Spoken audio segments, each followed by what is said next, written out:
Salut à tous, alors aujourd'hui on se retrouve pour une nouvelle vidéo. Comme vous le voyez dans le titre, on va parler des messages cachés dans les logos. N'hésitez pas à exploser la barre de like, let's go! En publicité et en communication, rien n'est laissé au hasard. Le choix d'un logo n'est pas du tout anodin et vous allez vite découvrir pourquoi. Vous voyez tellement ces logos au quotidien que vous n'y prêtez plus du tout attention. Pourtant, vous ne savez probablement même pas ce qu'ils représentent. Le sigle du bouton commande sur Mac, Apple.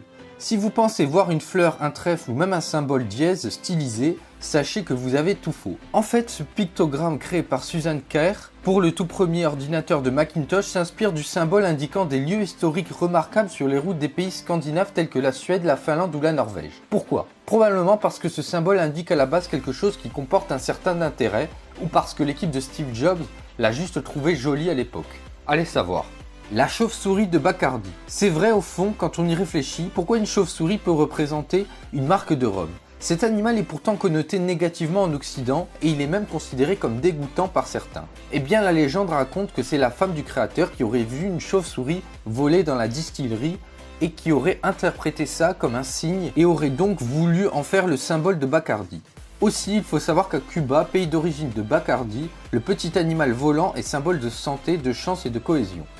Le logo de la RATP. On peut voir dans ce logo le visage d'une femme vue de profil, mais il représente aussi une des portions de la scène. C'est plutôt malin, il faut l'avouer, et pourtant peu de gens le remarquent, quel dommage. Le bouton on-off. Ce logo est le symbole international représentant l'action marche-arrêt d'un appareil. En fait, ce cercle entrecoupé d'une barre représente deux choses. D'une part, il figure un circuit électrique fermé qui peut être coupé ou ouvert, c'est le principe même d'un bouton, mais il représente aussi le système binaire. Ce langage informatique est composé de 1 et de 0, deux chiffres stylisés qui s'imbriquent à la perfection. Lorsque le bouton est sur le 0, c'est éteint, lorsqu'il est sur le 1, c'est allumé. Boum! C'est le bruit de votre cerveau qui explose sous l'effet de cette révélation. Ou pas. Le symbole Bluetooth. Ah, le Bluetooth, rien que le nom est plutôt bizarre quand même. En anglais, ça veut dire littéralement dent bleue. Et rien que ça, c'est plutôt étrange comme concept, il faut l'avouer. Pourquoi? Comment?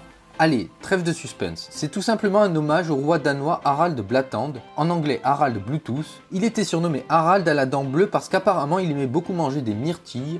Les dents bleues étaient donc la conséquence directe de cette petite habitude alimentaire.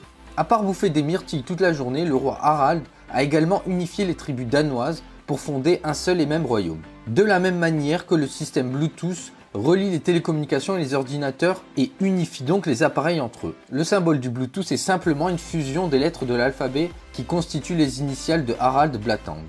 Voilà, c'est tout pour cette vidéo, j'espère qu'elle vous aura plu. Surtout n'hésitez pas à liker, vous abonner, commenter et partager la vidéo, ça me ferait très plaisir. Sur ce, je vous dis à la prochaine.